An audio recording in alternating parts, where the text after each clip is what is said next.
Лаборатория будет посвящена куклам-марионеткам. Марионетка на ниточках – это самая сложная кукла и в управлении, и в изготовлении. Считается, что это высший уровень для театров кукол. Марионетка на ниточках – это театральная кукла, которую приводит в движение кукловод при помощи нитей или деревянных металлических прутьев. Веревки крепятся к ручкам, ножкам, телу и голове.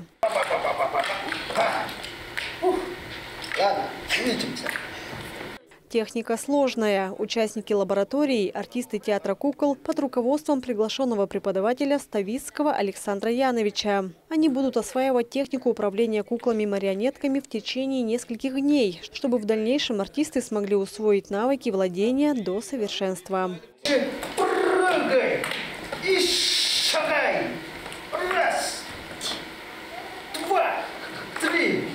Представители Тувинского театра кукол провели пресс-конференцию с приглашенными гостями. В экспертный совет входят компетентные специалисты, драматурги, режиссеры, театральные критики. Руководитель лаборатории по данному направлению отметил, что у артистов получилось в короткие сроки научиться технике владения марионетками. Это отважное решение взять марионетку в такой короткий срок, потому что марионетка требует очень долгого времени. К ней надо привыкнуть, с ней надо сжиться, как минимум полгода. Хорошенько с ней поработать.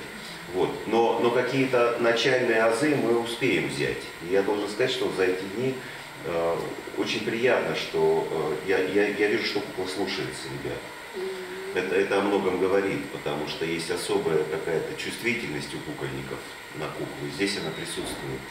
И это говорит о том, что, что люди в профессии, что они не случайные люди. Поэтому у вас хорошая труппа. Своими впечатлениями после нескольких занятий поделился и член Союза писателей Санкт-Петербурга Андрей Зинчук. И в какой-то момент лично я понял, что я тут больше не нужен. Хотел вообще выйти, потому что пишущие люди, они стали общаться друг с другом и подсказывать друг другу ходы. Не мы уже им там что-то предлагали, а они включились в эту игру. Я правильно говорю, да? Так интересно было. И они стали обсуждать на уже профессиональном уровне, то, что они сделали. Мне это понравилось больше всего, потому что вообще-то ради этого мы приехали.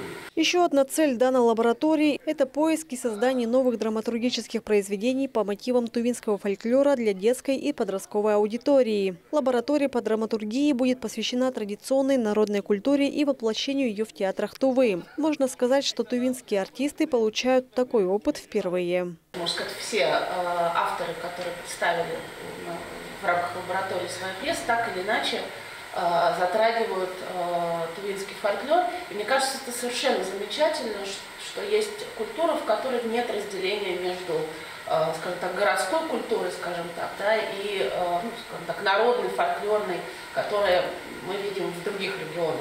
Кроме того, также пройдет и лаборатория по световому оформлению. В современном театре возможности света поистине безграничные. Ему подвластно создание самых разнообразных эффектов. Иногда именно правильное освещение становится главным компонентом художественного оформления спектакля. Мы пригласили Собакана-специалиста, имеется в театре пульт, как назвал наш директор, пульт будущего. Он пульт еще 2 года лежит, мы еще не умеем пользоваться пультом. Потому что тот специалист, там такой же пульт есть в Абакане, и с этим пультом уже Абаканский театр работает. Он приедет, учит наших специалистов, как работать по пульту, и именно на спектакле будет лаборатория, как точечно и как правильно ставить художественный театральный свет. По итогам лаборатории по драматургии экспертами будут выбраны эскизы материалов, которые будут доработаны до постановки спектакля и впоследствии войдут в репертуар Тувинского театра кукол. Инна Клоян, Батыр Базан, Ангер Кужугет, телеканал Тува-24.